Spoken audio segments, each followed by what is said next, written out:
Welcome to The Romantic Side of Suspense with Sarah Hamaker. In each episode, she'll talk with your favorite romantic suspense authors. They will take you behind the scenes of the writing process, giving excerpts from their writing, and share stories about their writing life. Volcano by Joanna White. Liam is as famous and reckless as they come. His fame and fortune has come from his wild adventures all around the world, which he films for his YouTube channel. Never before has his life ever been in danger, or has he ever gotten hurt. Until now. His best friend Julia wants to be there for him, but sitting on the sidelines isn't what Liam does best, especially with his numbers and subscribers dropping since he can't do much. To help him, Julia takes Liam and a bunch of their friends on a vacation to Hawaii, but all that does is make Liam's inner adrenaline junkie want more. The last thing either of them expect is a volcanic eruption to happen, let alone the worst one in Hawaii's history. But after a massive earthquake split California, the surface of the earth is on the move, and Liam and Julia are standing right in the path of destruction. Especially when Liam and his friends decide to climb the volcano to have a look, right before it blows. Hi, and welcome to this episode of The Romantic Side of Suspense. I'm Sarah Hamaker, your host, and I'm glad you joined me. Today I'm chatting with Joanna White. She's a Christian author and a fangirl, and we're going to talk about all things romantic suspense like we do on this show. So welcome to the show, Joanna. Thank you so much for having me. So you've written a lot of books. I saw in your bio that you've wrote 1 million words in a year. Yep. That seems like a lot. Do you have a day job? Do you just write full-time? No, I'm a full-time author, and my husband's the one that works and brings in the money, and he's really happy with me staying home and being able to, pursue my dream of being an author. So that's why I have a lot of time, because I write all the time. So. Yeah, lucky you. We could all be so lucky. Yes. Did you the 1 million word thing? I'm just intrigued because, some days I'm like, I wrote 5 words. Yay. Yeah, and that's a good thing. So how'd you come up with that goal? Well, I actually found out about it last year. One of my authors was planning to do it in 2020, and I was like, okay, if I'm going to write 1 million words, I need to see what I do naturally on my own without trying. So I calculated all my word count last year, and I hit it by accident, but this concluded my novels, my short stories, my blog articles, my freelancing stuff, my notes, everything that I'd written that year counted. And I was like, okay, so let's do it next year, but I was like, let's count only novels that hit 50,000 words and see if I can write 1 million words in just novels. And so I kind of challenged myself extra, but I had a lot of books and series that I needed to start or complete or work on, and so it was the perfect opportunity. And so January 1st, I started writing. I wrote about 4,000 words every day this year, and then July 23rd, I completed the challenge, and I've written 15 books up until July 23rd, and since then I've written 2 more. So as of today, I've written 17 books this year. But the 1 million word challenge itself, I completed it July 23rd. So that was a huge accomplishment, and so. That's kind of cool. So, but yeah, I'm never gonna get that goal. I'm just gonna be honest, Joanna. I'm gonna let you have that, and yeah. Yes, well, maybe if I counted everything I wrote, I might get there. But that's too much work for me. So I'm fine with just with my own little writing. So do you find it difficult to write? Especially this year with all the pandemic and stuff. It's sometimes we can feel. I've talked to other authors where it can be hard to write. Sounds like you haven't had any problems writing. Not really. Sometimes it is, and I did hit a burnout, and I was just like, I want to be done. But for me, it's a passion. I write what I want to read. So sometimes the motivation for reading, because it's hard for me to find books that I like to read, because the books that I like are really intense and dramatic, but I need to read Christian stuff. So if I don't want to compromise my standards, I'm kind of stuck, and it's really hard. And so my motivation a lot of times is writing what I want to read. So if I want to read this thing, I got to get it written first. first. And it's kind of like, the main motivation behind me writing. And I always also follow God's inspiration. So it's kind of like if he wants me to write, I'll write. And if he doesn't, I don't. So that's kind of what happens really. And sometimes I do get burnt out and need to take a break, but I really love writing. And for me, it's a hobby. Like it started off being a hobby before I was ever making it into a career. So it's really fun, honestly. It's how I pass the time, honestly, too. So. Yeah. No, I often say that you can kind of tell people who are really writers and people who are just kind of wannabe. Like I'm a wannabe artist. I will never, even if I put the time in, I will never really be good at it. So I kind of I may do a few things here and there, but I'm not creative that way, and I've kind of come to peace with it. When I was younger, I used to try really hard. I'm like, okay, I'm not, you can get me how to draw a horse books? Yes, but I still can't do that. So I think that, right, but as writer, I cannot not write. Even when I wasn't writing a lot because my kids were little and I just had a lot of other things going on, I was still writing something either in my head or in a journal entry. Yeah. I mean, we're always writing. And I think, that's what happened to me after the million-word challenge was over. I thought I was so burnt out and I was done, and I thought I was going to take the rest of the year and not write. And then 2 weeks later, I was back at it and finished another book in a month. So it was I can't not write, I guess. It's and it's good to know that I'm not the only writer like that. No, and I may not be able to finish a book in a month just because there's a lot of other stuff going on in my house, but that's okay because we all write in our own time. I'm making steady progress, which I'm happy about. So romantic suspense. Why do you like writing in that genre? I know you write in a couple other genres, but what about romantic suspense appeals to you as a writer? Well, I'm falling in love with it more and more. This is the first year I actually tried writing in it, so I'm still new, and I'm probably not doing it exactly right, but I take my own spin on everything. And I just love it because I love, even with my other genres, there's always a romance there. And so for me, it's okay, well, I can't just write a romance and then have it just be all the drama all the time. Drama's fine, and I love drama, but I got to have something else there. We got to put these people in danger or something drastic has to happen, and I just can't resist. So that's where the suspense comes in at, and I think it kind of ups the stakes enough to where it's so intriguing. And I actually think it's the perfect genre for me because I love romance, but I also need a little bit of danger in, and that's kind of where the suspense comes in at, and it's the perfect blend. So.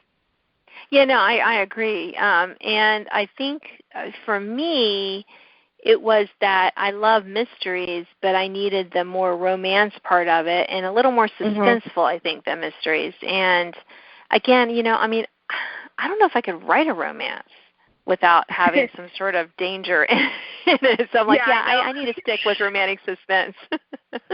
Yeah. So what are your favorite ways to connect with readers? Because, I can write all the books I want, but I want people to read them. So how do you connect with readers? I really like my Facebook fan group, actually, and I say it's my fan group, but we're kind of just a bunch of nerds who love to read, and we're part of a lot of fandoms and stuff, so I just love getting to fangirl with other people, and so the fact that they're just readers, and they're also, some of them have read my books, some of them are interested in reading my books, and it's a really great way to, interact and stuff, and we're always, posting and, playing fun online social media games and just interacting. And so for me, it's just really fun to get to know the readers on a not really personal level, but kind of on a fangirling level, I guess you'd say. And so that's my favorite way to interact with readers. Yeah, I know. I love doing Facebook parties and things like that. And I think how privileged we are to have this opportunity to, connect with a lot of readers from all over the world so easy. I think about some of the authors, who wrote even 20, 30 years ago. It was harder to do that connection, to build that rapport with their readers. So I'm glad that, social media, I don't always love it, but it does have a wonderful opportunity to connect. Sometimes it sucks way too much of my time. Yeah, I know. So, yeah, it's that balance, between, being online and writing. I find that can be a little tricky sometimes. So how do you where do you get the inspiration for your plots? That's always, I think, a question that I'm always love to ask authors, because I'm always looking for, new ways to approach things. Yeah. For me personally, it's a combination of I kind of watch a lot more TV shows than I do reading, but because I've kind of slowed down on the reading front lately. But so for me, I see like a movie or a TV show and I really like some aspect to it, I guess. And so I'll take that aspect and then I'll combine it with other stuff and work with my husband. And he's the kind of guy who just pops ideas out of nowhere. And it literally just comes to him sometimes. And so we'll kind of talk back and forth and, tweak it. And then eventually it comes out like a story that's totally different. And so a lot of the times that's where my ideas come from, is that mixture of that real life, sometimes personal experiences thrown in there, and just, all kinds of just random stuff thrown in together like you're baking a cake. So. Yeah. So now, are you a pantser? Do you kind of just make it up as you go, or do you outline your books? How do you work? Probably a fair mixture of both. The Million Word Challenge has turned me into an outliner, and now I'm afraid I can't do it without an outline. But there have been, there's no way you can do that challenge without outlining everything 2 months ahead of time. But I outline everything, but I still kind of give my characters freedom, and I call it running. When they run away from me is what I call it. But sometimes they'll go off outline, and then I'll have to work with my husband and adjust things and get back on course. But, that makes your story better sometimes in some ways. So so I'm kind of both, but I need an outline at least to kind of get me started and to show me where I'm going and stuff. So I've become more of an outliner. I think, sometimes the stories, the characters do talk to you and they tell you what they want them to do, and they're like, no, I'm going to do this. I've been trying to be more of an outliner just to make it a little easier for me to write more. But I agree, sometimes they have a mind of their own, and they just want to do what they want to do. I'm like, come on, what are you doing? Oh, this character's going to die. Okay, great. Like, thanks. That's not in the plan. Basically. Yeah. That doesn't happen with my main characters, but sometimes those side supporting characters, sometimes, the friend who gets killed, in all those horror movies, you're like, don't go there because you're going to be the first one to die. Well, that happens sometimes in my books too, so I know. Well, Joanna, this has been a lot of fun, but we are out of time. Is there anything else you want our listeners to know about your romantic suspense writing? Not off the top of my head, no, but, just okay. I hope they're exciting, so. Yeah. Well, thank you again for being on my show. I really appreciate it. Thank you so much for having me. You've been listening to The Romantic Side of Suspense. I'm your host, Sarah Hamaker, and I've been talking with Joanna White. She's a Christian author and a fangirl, and her new romantic suspense, Volcano, is out soon, and you can listen to an excerpt about that after this show. Now an excerpt from Volcano by Joanna White. Dean strode up and placed an arm around Liam's shoulder. Liam doesn't need you to mother him, Julia. Leave the man alone and let him live his life. Julia flinched and tried to fight back tears. I'm not. Come on, we've got a cliff to jump, Dean interrupted with a wild whoop. Alan and Christian joined in and darted over to Dean and Liam. He limped with them, but laughed and joined in on their excited cheers.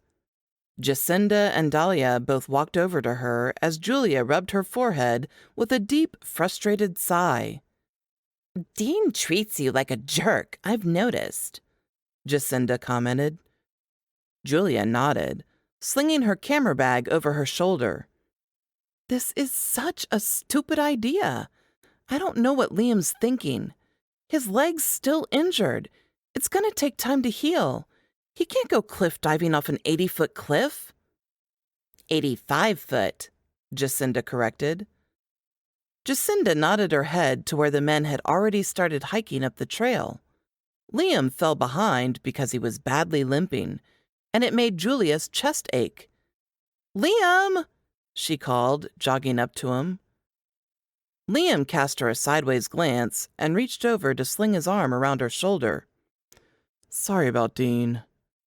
Julia used the opportunity to try to help support him as he walked. "That's not why I'm upset. Dean, I'm used to." Liam smirked sideways at her. "Shouldn't you be used to me by now?" he asked. Julia nodded, glancing at the beautiful views of the trail as they hiked up to the cliff. If she wasn't so worried for Liam, the views would have made her stop, sit back, relax, and bask in God's presence. That was hard to do, being consumed with worry. "I am." She glanced at him and realized that he hadn't removed his arm from around her yet. What if he needed more help to hike up the trail than she originally thought? "The truth is—" Julia paused, taking a deep breath, and she brought Liam to a halt. This was too important, and the truth needed to be stated. She waited another moment for Jacinda and Dahlia to pass them before she continued.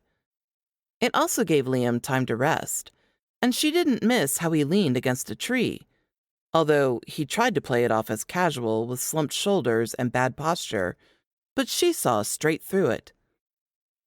"The truth is, Liam, that your accident scared me. I thought I was going to lose you."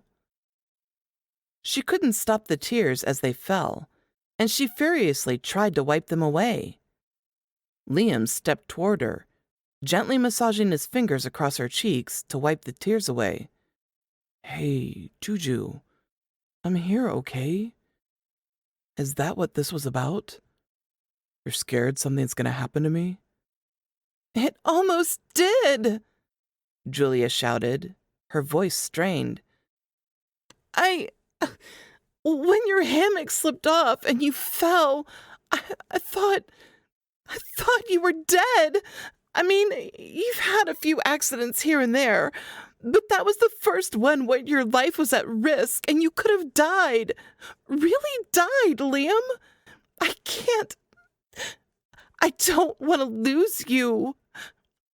With your leg, I think you need more time so we can make sure you won't get hurt.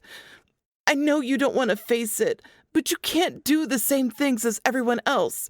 Not right now, anyway, with your leg the way it is." Once Julia had started confessing everything to him, the words didn't stop until they erupted out of her all at once. By the time she was finished, she was breathless and panting, even though they had barely started the hike. Liam pulled her into his arms, and her head rested on his shoulder. That made her completely lose it. She sobbed and trembled, but his hands rubbed her back and murmured soft things in her ear to reassure her. "I'm here, Julia. I'm sorry. I didn't realize how important this was to you." Julia pulled back and shot him a friendly glare. "What? Did you think I was just doing this to suck away all your fun? To be motherly?" Liam rolled his eyes and turned back toward the trail leading up the hill. "Please, that was what Dean said, not me. You can be a little motherly sometimes, but it's just one of the many things I love about you." Julia chuckled, shaking her head as she darted up to his side and slid up against him. "As long as it's a compliment." He slipped his arm back around her. "It is when it comes from me. Can't say the same for when Dean says it, though." Julia shot Liam a look. "I don't care what Dean says or thinks." "Good." Liam met her gaze, and something about it drew her in. What did he mean by that? She wanted to ask him, but the words caught in her throat. Why did that single word make Julia so happy? Her heart raced in her chest, and butterflies fluttered inside her stomach. It was ridiculous the way she was acting, and she knew it. Liam was her best friend and had been for many years, so there was no reason for her to start acting as if they were just high school teens. The trek up the hill was absolutely gorgeous, and the views only kept getting better and better. As they neared the top, Julia abandoned Liam, with his permission and insistence, of course, to start taking photos.